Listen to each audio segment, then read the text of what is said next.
Depois dessa palestra maravilhosa que a gente já teve no começo, vocês têm que continuar com a gente aqui.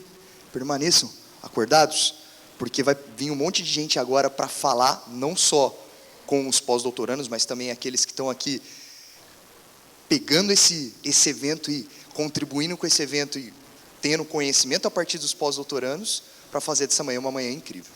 Pessoal, eu sou o Guilherme e agora nesse período da manhã, de agora até a hora do almoço, eu vou estar conduzindo o Flash Talks com vocês. O que é o Flash Talks? O que é essa ideia que a Pró-Reitoria de Pesquisa trouxe nesse ano, de maneira inovadora, que já tem feito sucesso em alguns outros lugares, mas que agora a gente tem tão perto da gente? Essa ideia de falas rápidas, ela traz para a gente uma nova perspectiva da gente conhecer ideias, conhecer pesquisas, conhecer trabalhos, de uma maneira diferente. Rápida, obviamente, porque eles terão de 1 minuto a 1 minuto e meio para falar. Então é realmente rápido, é um desafio muito grande. E além disso, eles têm que ser precisos, didáticos. Eles têm que ser muito, muito, muito claros aqui com vocês. Porque afinal, eles têm só 1 minuto e meio para falar sobre tudo o que eles estão fazendo. Tá certo? Então eu conto com a atenção de vocês, conto também com a interação de vocês, caso eles perguntem algo para vocês, caso eles falem com vocês, enfim, vocês fazem parte dessa apresentação também. Não se sintam só como plateia, vocês fazem parte desse momento aqui com a gente. Beleza? Como eu disse, eu sou o Guilherme, eu tenho um pouquinho de experiência com relação a essas apresentações curtas. No ano passado eu participei de uma competição chamada FameLab. Alguém aqui conhece a competição? Ergue a mão para eu ver se alguém conhece. O pessoal lá no fundo, pouca gente conhece. Mas já aproveitando, já que a gente vai ter uma edição no ano que vem, o FameLab é a maior competição de divulgação científica do mundo inteiro.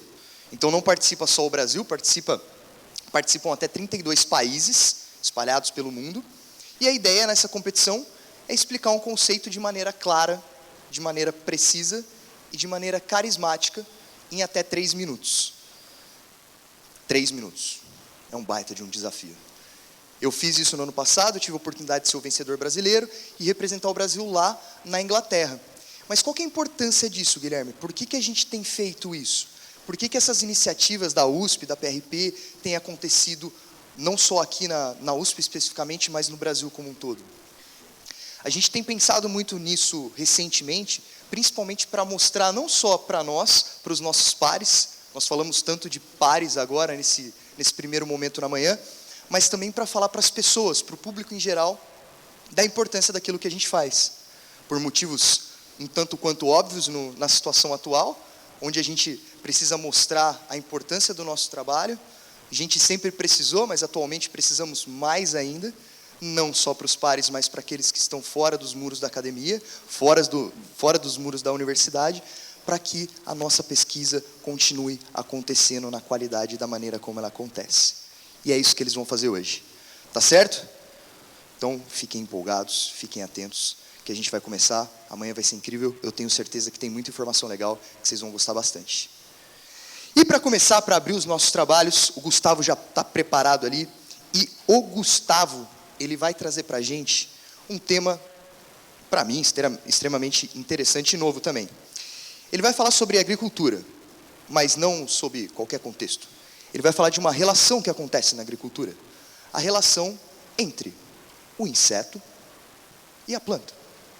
Se é uma relação de amor, se é uma relação de ódio, eu não sei. Ele vai contar pra gente, e você tem 1 minuto e meio só. Vem pra cá, Gustavo, e uma salva de palmas para eles.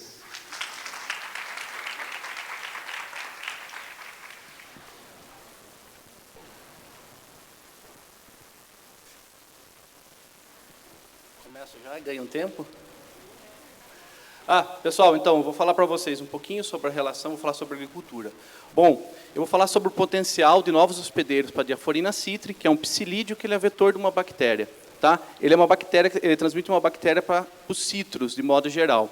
E os citros é uma cultura muito importante, onde o Brasil é considerado o maior produtor mundial de suco concentrado. No entanto, nós temos, após 2004, com a detecção do HLB, que é essa bactéria, nós perdemos muito pomares. E A grande desvantagem disso é a condição que esse psilídeo, que esse inseto tem. Ele tem uma gama muito grande de hospedeiros, ou seja, ele tem um monte de planta que ele se dá bem. No entanto, o meu caso aqui é estudar o efeito de umas rutáceas nativas, que são a mesma família dos citros. E qual é o efeito dessas rutáceas nesse desenvolvimento? Para isso, nós fizemos um monte de teste, nós testamos a sobrevivência desses insetos, teste de alimentação, se ele é mais atrativo que citros ou não, fizemos todo o desenvolvimento biológico dele e chegamos à conclusão que nós detectamos um novo hospedeiro, que foi considerado a Elieta piculata, que é uma espécie usada na aplicação, acho que passou aqui, que é utilizada no reflorestamento. Tá? E qual é o problema dessa planta estar lá? Será que com estratégia eu vou poder aplicar inseticida nessas áreas que tem essa planta nativa? Vou podar essas plantas? Eu acho que não é legal. Vamos conhecer lá um pouco mais no posto 82. Valeu, obrigado.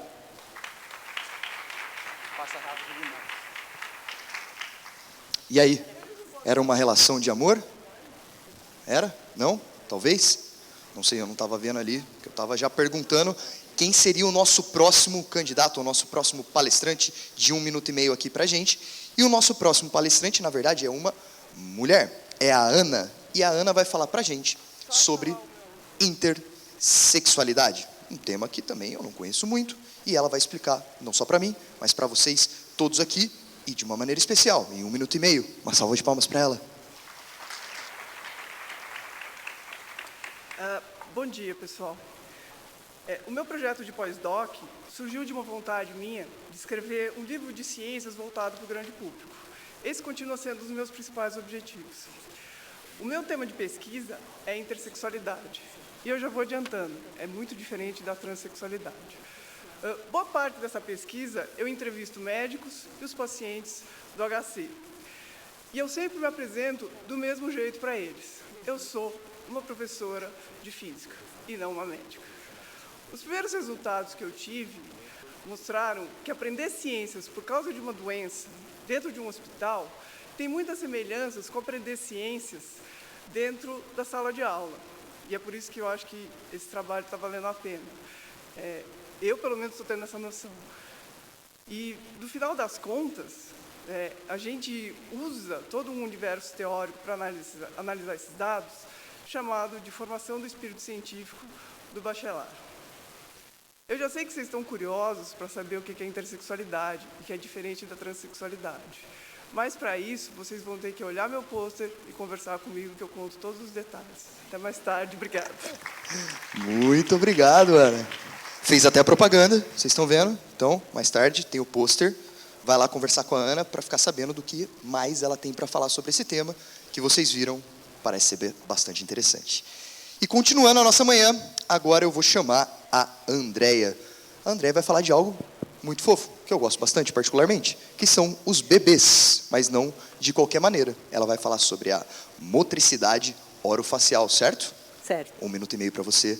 Certo. Palmas para ela. Bom dia. A partir do nascimento das crianças com microcefalia na região nordeste do Brasil, eu estou em Sergipe, sou professora lá da Federal, a gente começou a investigar como estaria a motricidade oral dessas crianças. Para isso, foi necessária a utilização de protocolos da fonoaudiologia. E a gente percebeu que não existiam para esse público, menores de 6 anos, nenhum protocolo validado. Então, a partir disso, houve uma adaptação de um protocolo para avaliação da MO dessas crianças até 1 ano e meio de idade. E, com o segmento da pesquisa, eu acabei entrando para o pós-doutorado e propus a validação de um instrumento que é reconhecido na fonoaudiologia, agora para menores de 6 anos. Né? Então, estou fazendo a validação do MBGR, que passa a chamar MBGR, porque entra o meu nome aí de autora, que é Medeiros, onde a gente vai fazer um instrumento validado para as crianças de 6 meses a 71 meses de idade. E a ideia é apresentar isso no pôster para vocês. Já tem o instrutivo, a história clínica, o exame clínico pronto, validado, e nesse momento estou fazendo a aplicabilidade desse instrumento com 200 crianças. Tá? Convido todos a visitar o pôster e conhecer o instrumento. Muito obrigada.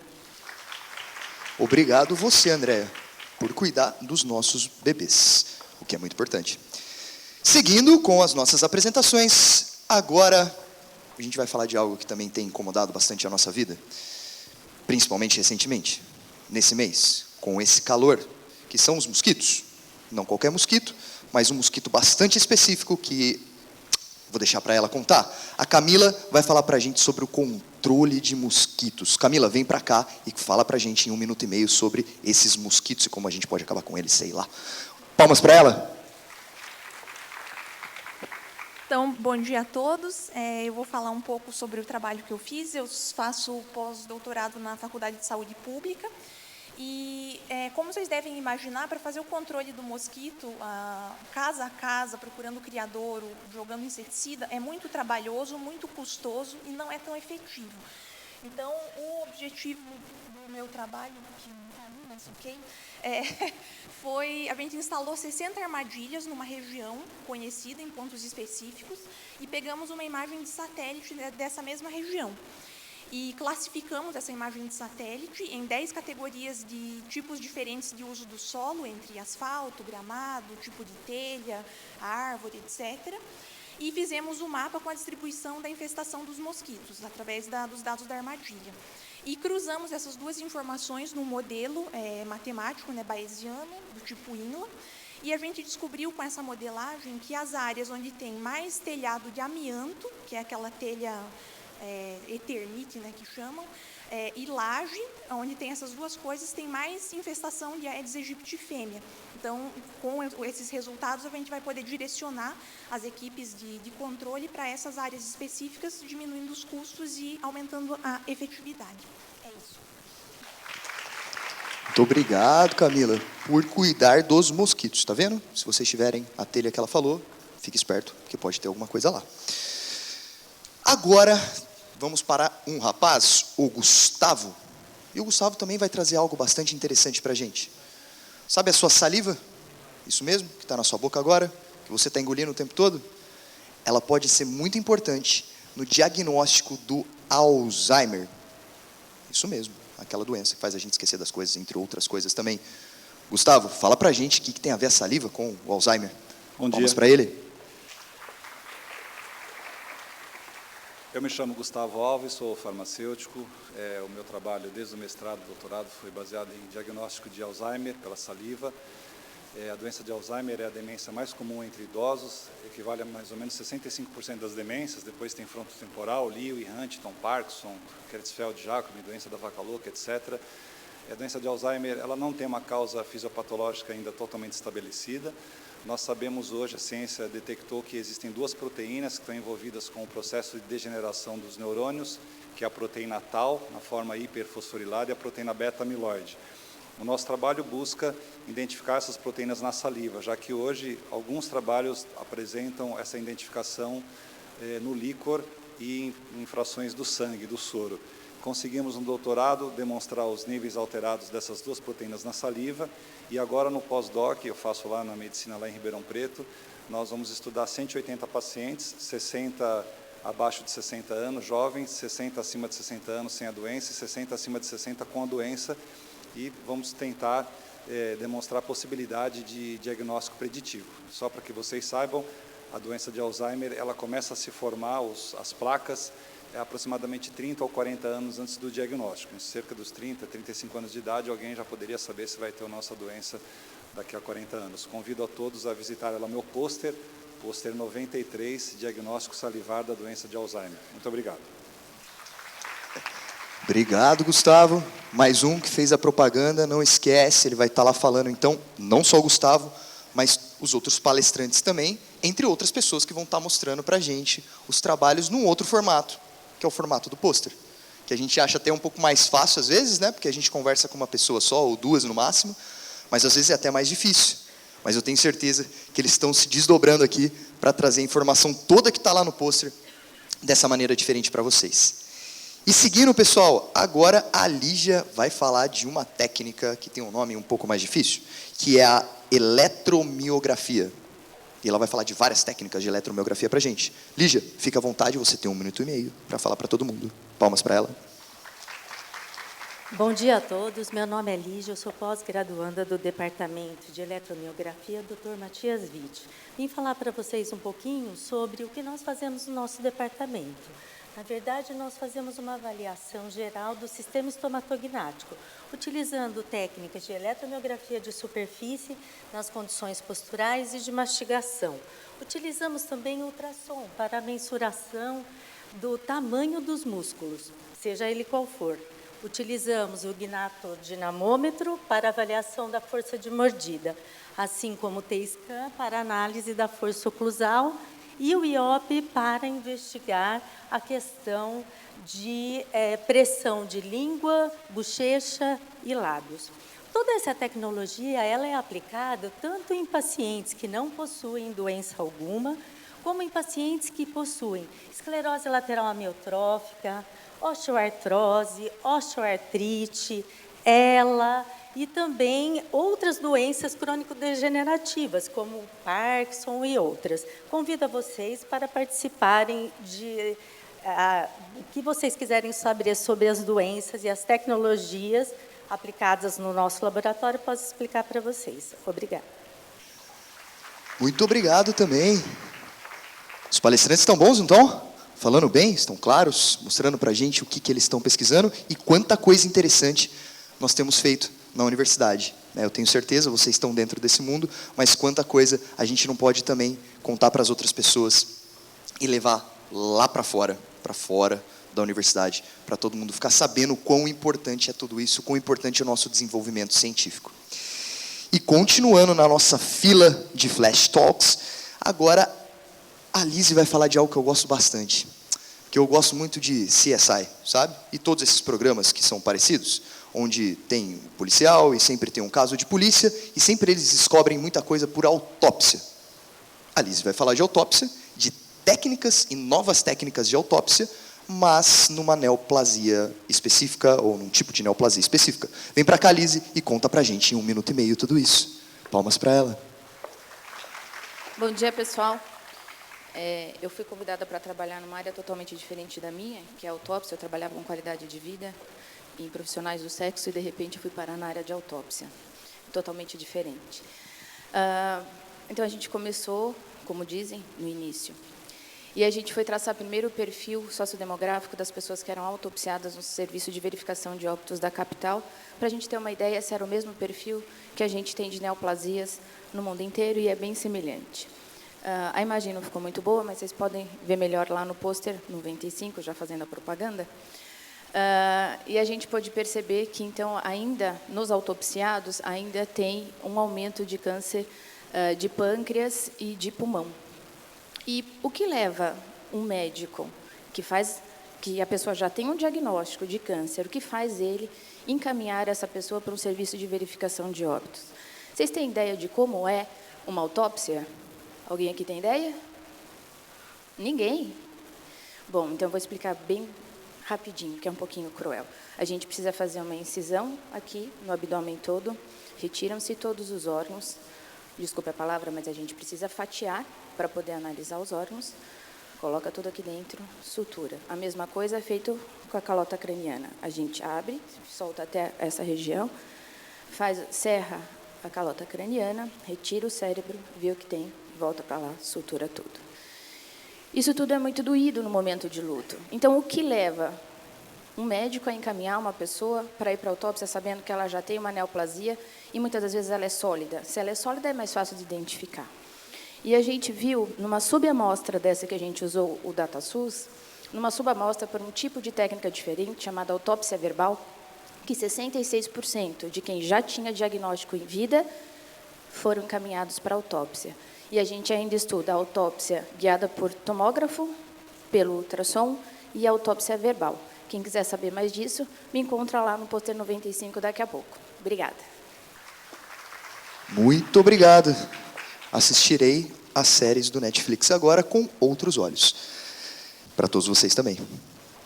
Seguindo com as nossas apresentações, as mulheres estão dominando o palco hoje, então agora a Marília vai falar para a gente sobre, uma palavra difícil também, a calcinose na esclerose sistêmica. Ela me contou que é tipo quando a pele endurece, alguma coisa assim, certo? conta pra gente melhor sobre isso. 1 minuto e meio para você, palmas para ela. Bom dia a todos. Gostaria de agradecer à comissão organizadora a oportunidade. Inicialmente, eu gostaria de comentar que, apesar do número 7, que vocês estão vendo lá em cima, o pôster 7, não existe. É porque esse trabalho já foi apresentado no encontro de reumatologia avançada, recebeu menção honrosa e vai ser apresentado agora, dia 12, no próximo dia 12, em Atlanta, no Colégio Americano de Reumatologia.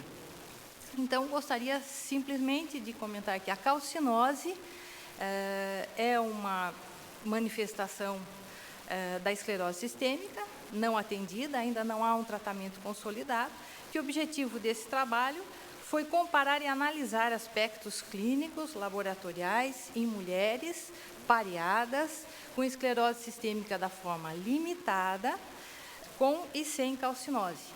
O diferencial do trabalho é o processo de pareamento, que foi bastante difícil, onde pudemos encontrar que a presença da calcinose nessas mulheres foi associada com o endurecimento de pele, score de Rodnan, presença da perda da ponta dos dedos, que é a crosteólise, maiores níveis séricos de fósforo, que está ligada a calcificações vasculares, principalmente no sistema cardiovascular, e menor uso de glicocorticoide, quando foram comparadas com mulheres sem calcinose e o diferencial que foi o pareamento. Portanto, é um perfil bastante diferenciado dessas pacientes e estamos à disposição no pôster 98. Muito obrigada. Pôster 98, certo? Pôster 98, não se esqueçam, para ir lá falar com a Marília. E depois da Marília, agora nós vamos falamos dos bebês anteriormente, mas agora a gente vai falar de alguns fatores que influenciam a mortalidade infantil. Né? Os bebês são bonitinhos, mas crianças morrem, isso é importante. E a Patrícia vai falar para a gente quais são esses fatores, os fatores que ela estuda e a importância de toda essa temática. Patrícia, pode vir para cá para falar com a gente. Uma salva de palmas enquanto ela se organiza para vir falar. Olá, bom dia. Eu sou Patrícia Sanini, sou da Faculdade de Saúde Pública e, como o Guilherme comentou, eu pesquiso os fatores associados à mortalidade materna e infantil. No estado de São Paulo, a gente teve um probleminha aqui com a apresentação, mas o estado de São Paulo, apesar das várias iniciativas, né, é um estado pioneiro nessa área, os coeficientes de mortalidade perinatal e materna ainda são altas, né? É importante chamar a atenção porque esses indicadores, eles são os mais sensíveis, os que demonstram uma relação muito forte com a qualidade do cuidado prestado no acompanhamento pré-natal, né? Então, em função disso, parte do meu estudo eu trabalho com triangulação de fontes e métodos, e aí alguns resultados mostram que ter cor da pele branca e pertencer, ser usuária de serviço dentro do modelo saúde da família, que é aquele serviço de atenção primária que tem um médico de saúde fixo, agentes comunitários de saúde também fixos nessa equipe, normalmente tem um território adscrito, eles favorecem, né, fornecem, tem maior chance de ter acesso ao pré-natal de gestantes de risco, né? Então, chama atenção para as vulnerabilidades individuais de cada gestante, mas também dos modelos operacionalizados no serviço de atenção primária. Obrigada. Muito obrigado, Patrícia. Interessante, né? Eu achei bastante interessante. Eu estou aprendendo bastante, não sei vocês, mas seguindo no nosso aprendizado nessa grande área de agrárias, biológicas e saúde, agora a gente vai falar de algo que o paulistano conhece bastante. Eu não sou daqui da cidade, eu sou de Campinas, e lá o clima, o tempo, seja lá como a gente chame, ele não muda tanto quanto muda aqui. Dizem que você tem que viver as 4 estações do ano em um dia só, certo? E falando sobre mudanças climáticas, a Sofia vai dizer como que essas mudanças estão relacionadas com o envelhecimento e estão relacionadas com a vitamina D. Eu também fiz essa cara que vocês estão fazendo. Então, Sofia, conta pra gente, explica pra gente qual que é essa relação. Salva de palmas para ela.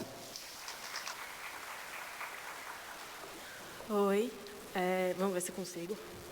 Eu sou do programa de Saúde Global, que fica dentro da Faculdade de Saúde Pública. E eu vou falar sobre déficit de vitamina D. Né? É um tema até em voga. Esse déficit foi relacionado já a várias doenças. A mais conhecida é a osteoporose. Estou com cola aqui, gente. Que atinge principalmente mulheres que já passaram da menopausa. Por isso o título está ali, Healthy Living, Healthy Aging. E está em inglês porque esse é um estudo multicêntrico pela UDPN, que está ali o símbolo também. É uma parceria internacional de universidades, que a USP faz parte. Então, essa mesma pesquisa vai ser realizada também na Austrália, nos Estados Unidos e na Inglaterra. Então, uma preocupação com o envelhecimento da população em geral, né, como fenômeno, e o déficit de vitamina D, que pode estar sendo considerado uma pandemia. Dado que 80% da vitamina D é sintetizado na nossa pele, quando exposta à radiação solar, só 20% a gente adquire com dieta, a gente precisa de mais pesquisas relacionando esses itens junto com hábitos de vida, com exposição ao sol, Só um minuto. Com oferta de radiação solar local, e na nossa pesquisa também serão analisados dados atmosféricos, meteorológicos, de qualidade do ar e cobertura vegetal nas cidades estudadas. Pôster 104, fazendo a propaganda, e pontuando que teve TCLE aprovado no Comitê de Ética.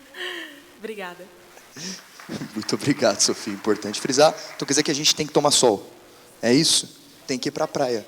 Mais ou menos. Tem que ir para a praia, mas ficar debaixo do guarda-sol de vez em quando. Mas pode ir para a praia, né? Graças a Deus. Beleza. E terminando a nossa área, essa primeira área de ciências da saúde, essa área mais biológica, agora nós vamos para o trabalho da Suzane. A Suzane já está ali preparada e ela vai falar sobre risco, as áreas de risco de deslizamento e inundações e relacionar isso com jovens.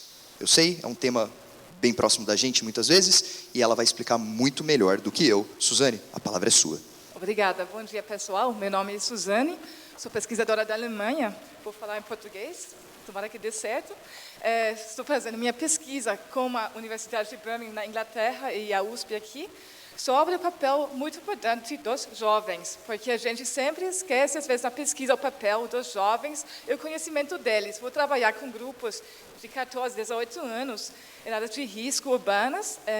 O caso vai ser na Franco da Rocha, um município perto de São Paulo, que tem muitos problemas de deslizamento e inundações.